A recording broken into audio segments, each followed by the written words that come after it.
Hey everybody, the following is an excerpt from the monthly Rahdo Roundup, and if you'd like to see the rest of the roundup, you can hit that eye up in the top right corner of the screen, or if you'd like to know more about the game, you can follow the link down in the show notes. And with that out of the way, let's talk about Lord of the Rings, Duel for Middle-earth. And before I get talking about it, let me once again thank Steph Hodge of All the Games, because I'm using her wonderful run-through with her and Michael demonstrating this game. Then I'm telling you right now, folks, this is going to make a lot of top 10s of the year. As it gets into more and more hands, I think it's impossible that this doesn't make it into the top 100 games of all time on Board Game Geek, because this is the sequel to Seven Wonders Duel. And Seven Wonders Duel, I believe, is currently sitting in the top 20 games of all time. It's an incredibly popular, well-loved, two-player duel about, building ancient civilizations of the world. And this game takes the core gameplay of Lord of the Rings, Duel for Middle-earth, and transposes it into J.R.R. Tolkien's Middle-earth, where one player is the free peoples, trying to get that ring to Mount Doom, and also trying to fight back the forces of Sauron and recruit more factions to their side in, the war of the Third Age, I think.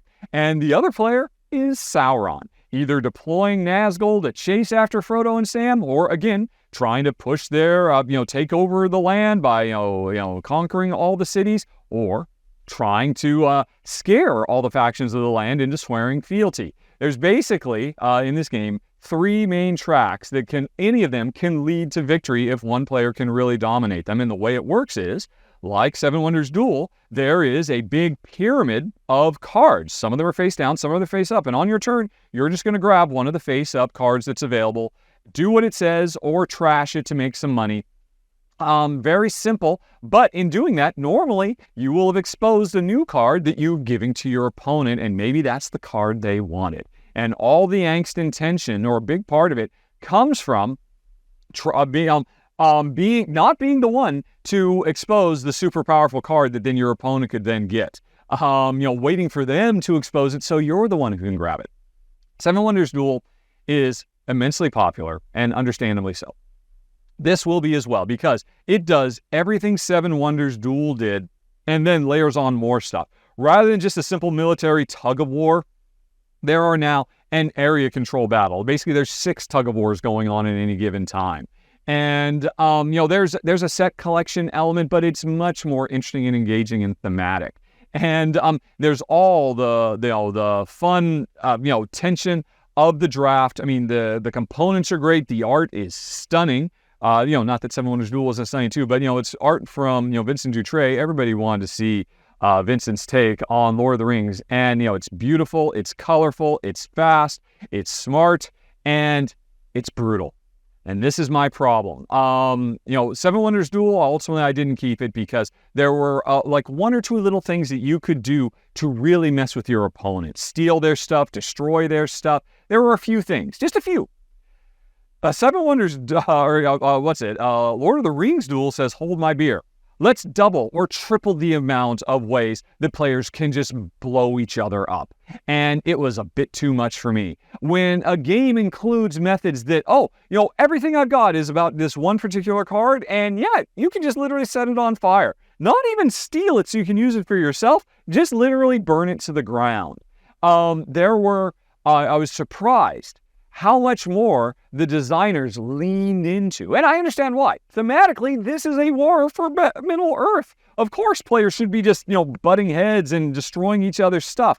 But for me, I found it distasteful. I found it very unpleasant. I have found myself, I could really work Jen over, but I'll just ruin her game, and I do not want to do that to her. Why am I playing this game? Why don't I just go back to Seven Wonders? I don't understand. Bruno Cathala, why? Who hurt you that you had to hurt all of us? The original Seven Wonders had such a brilliant implementation for warfare. That was so Care Bear friendly. But then Bruno gets involved and says, nope, I want real warfare. I want it to hurt. And this game can hurt quite a bit. Now, for players who don't mind a little bit, and of course, there's going to be a lot of people say, oh, Rahdo, you're just being a Care Bear. Yes, I'm a Care Bear.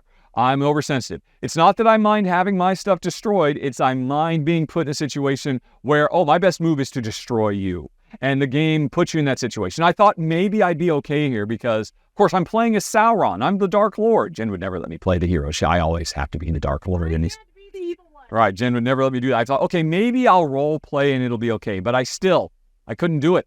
And so, Lord of the Rings, Duel for Middle-earth is probably not something you'll see covered on my channel, sadly. Although, look how gorgeous. Look, Gollum has never looked as good as that. If you want to see it in action, follow the link down in the show notes to go check out Steph and Michael's excellent teaching how to play and then playing through the game. So you can decide for yourself if it's right for you. You can decide for yourself if I'm just being too sensitive. Maybe I am. I'm sure we're going to hear a lot of that. But I am what I am. I am a Care Bear. And I'm going to say Lord of the Rings, Duel for Middle-earth is a bit too rough and tumble for me. So it comes in at number 12 of the month. All righty. And thanks for watching, folks. If you enjoyed it, please like and subscribe. It makes a huge difference, believe me. But with that out of the way, if you'd like to see some more, over on the left, you can find a playlist of a whole bunch more Rahdo Rapid reviews. Up in the top right, there's the latest thing that's been added to the channel. And in the bottom right, you've got something YouTube recommends. Okay, folks, thanks for watching.